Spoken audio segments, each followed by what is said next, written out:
Alright, y'all. We're gonna have some McAllister's today. It's called the King Club.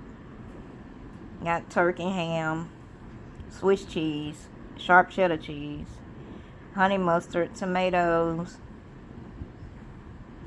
Just a little bit of everything on it. And then I got broccoli and cheese.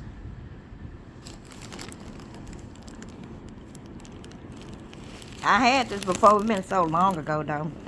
They got the small club and then they got a king club, which is got extra stuff on it. And broccoli and cheddar cheese is really good. I didn't want the cheese part of it because I kind of trying to back off of dairy, but yeah, that's good. Good and hot. It is really good. And I like broccoli, so yeah. I hope y'all having a good weekend. Talk to you later, pretty ladies.